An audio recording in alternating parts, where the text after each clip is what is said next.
Okay, good evening. How you doing today? It's Saturday night, and I'm going to put this video out tomorrow, giving honor to my Lord and Savior Jesus Christ, because He's so worthy to be acknowledged and praised on this day and any other day when you guys agree. Because what Miss Debs always say, without God, there could be no me, no you, no us, none of this. I give Him all the glory today.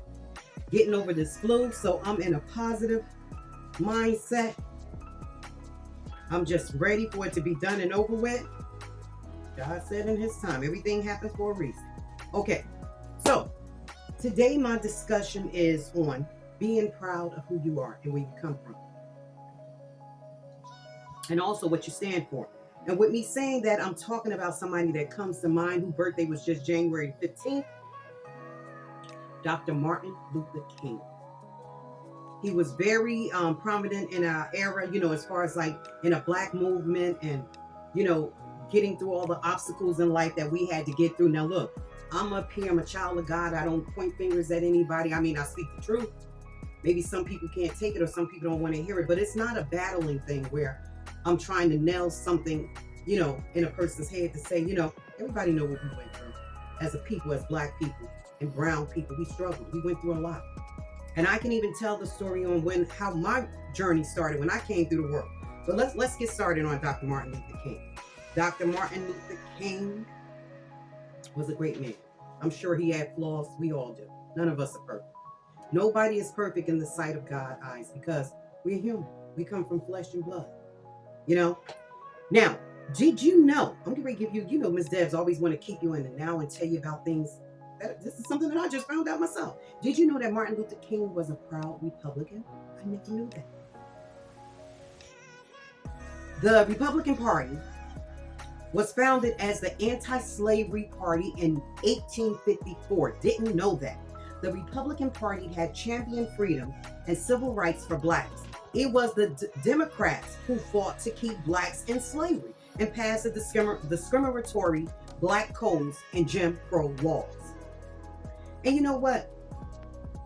Even with all that said, Dr. Martin Luther King, when he was going through his marches and his sit-downs and his standstills and his moving, he always kept a level head. I mean, I know he's a man. He bleeds. He come just like any one of us when he was here. But he always stood for something, and he did it with a finesse. And he was one of the first black men, because my father wasn't in my life. And he was one of the first black men that I looked up to, like as a role model, to be a leader. I was just a little girl. When I heard things about it, right? But I was proud nonetheless. And with that being said, we're going to get started on him. I'm not going to hold this long, but I want this to reach people because I want them to know. Just because people don't agree with you and we can't help how we were born in the world. That wasn't a gift to us to say, okay, I'm going to come as this person or that person. But I'm going to tell you one thing. I'm so proud to be a woman. I'm proud to be a black woman. And I'm proud to stand here today going on 60 next week to say, you know what, God, I have faith in you. Without God, I wouldn't even want to be here because I know what He's done in my life. I can't speak to nobody else's life. But if you just give Him time and you spend time with Him and you appreciate Him and show Him that I appreciate you for bringing me here, for allowing me to get here, your whole life would change. But let me, I can get to talking. So let's get with this. Okay, so we talked about, we didn't know that he was a Republican and how the Republican Party was started. Everybody, and I'm going to keep it real. Back in the day when I was coming up, I was born in 1966. We were always told like the Democrats stood for us, but it wasn't even so. And that's why, to me, dealing with the Democratic Party, and this is my opinion, I have a right to speak my mind. When I was a Democrat, I don't even relate to either. I don't attach myself to either one of them now. That doesn't mean I'm knocking them. But when I was attached to the Democratic Party, because the way we grew up and how we were told that this was the party to follow because they had for equal rights, they were going to do this and that for you. But that was beyond the contrary because we found out totally different from me just going into our history. One thing I can say about us as African people, though, we were and are resilient people. We live, we work hard, we love hard, and even though others may find that unconforming, when you do not agree with how society looks at you, or when you refuse to conform to its standards and labels, is non-conformance. We can understand and adapt to and recover quickly from difficult conditions, stress, or changes. Perfect example. And I'm not here to knock any other culture down. I'm just speaking on me as being a black woman. I know when I worked all my life since I was 14 years old, and I speak of this story very often. I was so used to working just like my mom. Poor thing, she worked all her life, and she wound up dying one day. She was on her way to work because so many things was going over her body that she wasn't really taking notice to it and attending to it like she was supposed to. My mom is no longer here. And guess what? I was going down the same rabbit hole. But God said not so. I got a plan for your life. And that's when I stopped working and I found out I had all the illnesses. That's how I became disabled. But let's go on with this. But I thank God I still can move. But I have limitations to certain things I do where how I used to be. And then I have a lot of internal things that's going on. But that's neither here nor there. I'm still here and able to speak and talk and voice my opinion. And that's what I'm doing. No matter how much we were knocked down because of our melanin,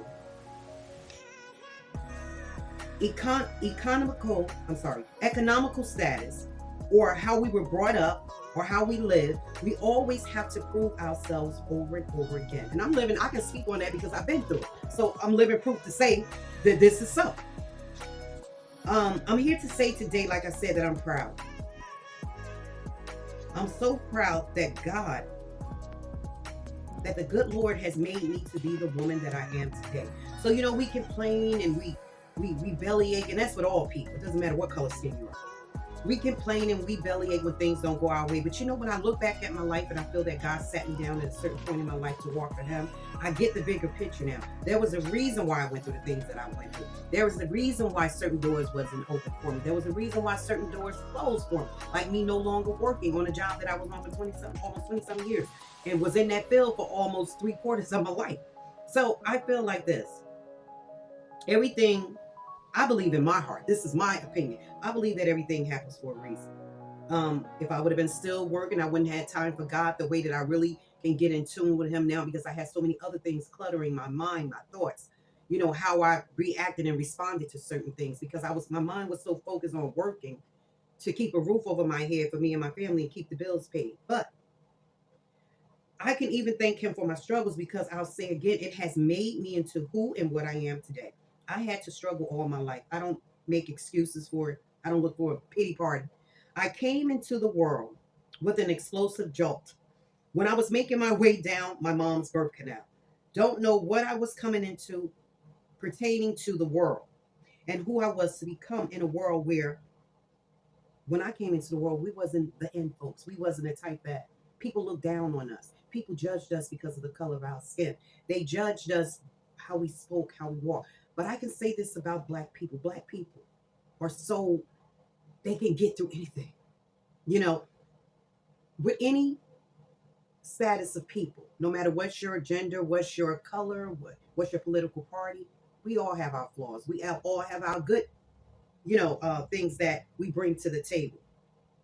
But I can say this, I've become the woman that I am, and I am actually glad now, since I think about it, that I did go through the things that I went through, because like I said, it did make me who I am today.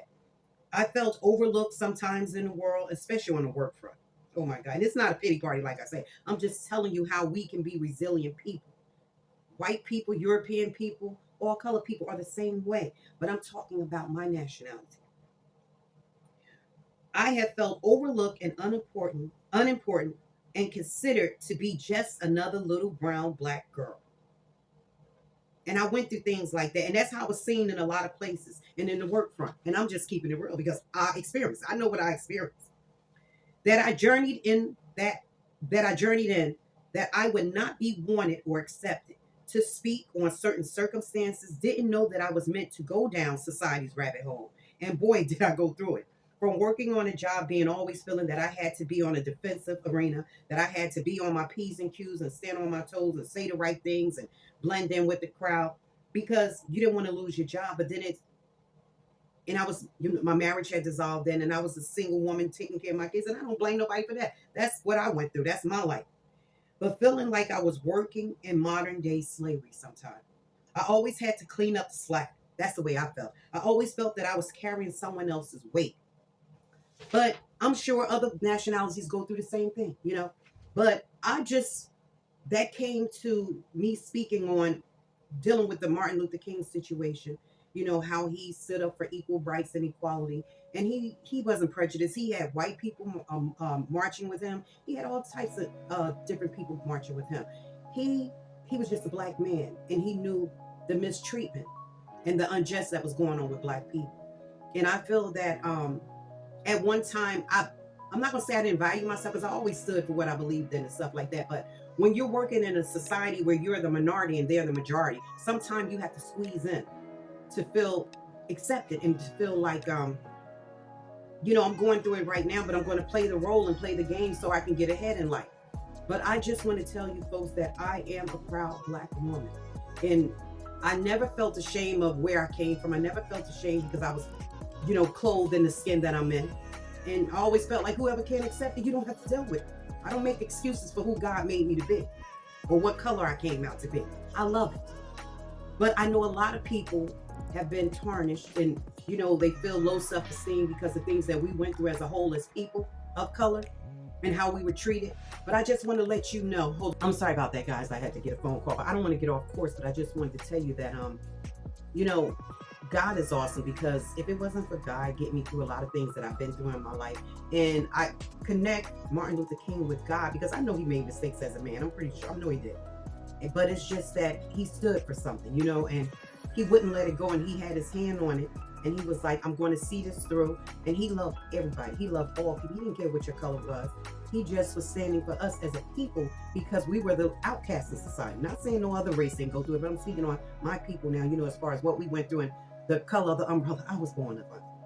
But what I loved and admired about him, he never put up hands and put up weapons. He fought with knowledge.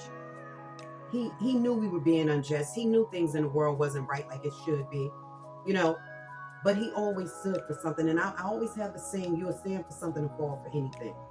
And I love the way he protested peacefully. He got locked up for it a couple of times. I'm pretty sure it was a couple of times. But he never resulted to fighting with weapons, you know. He fought with his mind and his heart. And he had a strong belief in God. He grew up in the church. Like I said, it don't make him perfect, but that's what I love what he stands for. It wasn't about knocking people in the head with what you're trying to make them aware of that they're doing to another group of people that's wrong, you know. And people still have that old slave mentality mindset now that, you know, because of the color of your skin, you're not supposed to go certain places.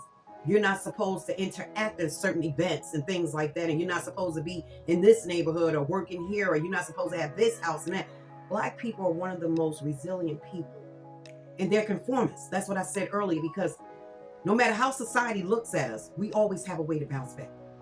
And we move forward. Now, yes, we have a couple of stragglers in our color arena, just like white people do, European people do, Hispanics, Russian, whatever you want to call them. Everybody has somebody. People are individual. But we come collectively as a group of people, and an ethnicity of people, because that's how we were brought into the world.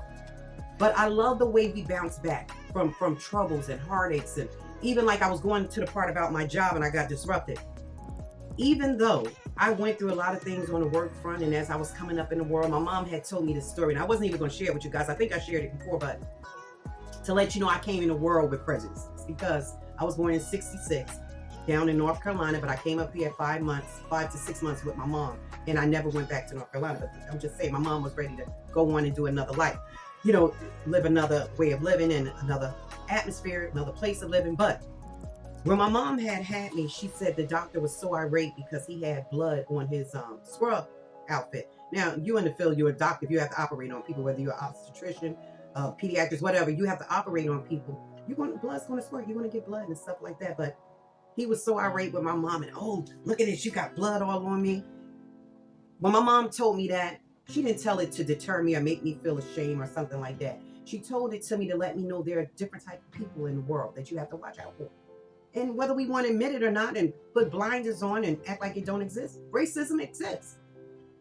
But I choose to have Martin Luther King on this video today because, first of all, his birthday was January 15th. He died April, but he fought for equality, and he was away from his family on numerous occasions, you know, to try to make it right for us as a people. And any underdog that was going through something that, being wrongfully accused, or because of the way you look, the way you live, and stuff like that, and your color of your skin. And he always did it by praying and didn't go with all guns a-blazing. You know what I'm saying? And I just respected him as a man for that. And that's the first black man. That's the first man in general. Because I was too little to remember my father. My mom brought me up here when I was between 5 to 6 months. So he's the first man I really looked up to because he stood for something. When a lot of people, we as people were being ridiculed and went through so much pain. And back in the day, all the things that they did to our people. And it was just crazy. But I love the way he slid in there and he didn't make it about trying to beat up heads and causing a confusion. And then we had the Black Panther Party, which went a whole different route. But I'm not here to judge them either, because he had his way of getting things across and they had their way of getting things across. But I'm just here to say, if you're a black person, no matter what color person you are, but I'm speaking as a black woman, be proud of the skin that you're in. Don't you ever let nobody make you feel less than a woman, whether it's coming from a man, a woman, or child, to degrade you because of how you was brought into this world. We have a right to be here just like anybody else. I don't know where it even all started from. I guess it started when they got us back from Africa and brought us over here. But this is just it. Don't ever be ashamed of the color of your skin. Be proud of who you are and stand for something in this world, or you'll fall for anything. That is my video today on Happy Birthday, Dr. Martin Luther King. And I thank you for all that you did for your people. And it taught me to just be proud of who I am. And I love the fact that no matter what we go through, we bounce right back. And that's why a lot of people can't get with us, because we got a couple of stragglers in the barrel just like every other nationality. But for the most part, you hit us with anything and we stand right back up, because that's all we knew how to do, to be survivors. God bless you. May heaven smile down upon you. I love you all. God bless. Happy birthday, Dr. Martin Luther King.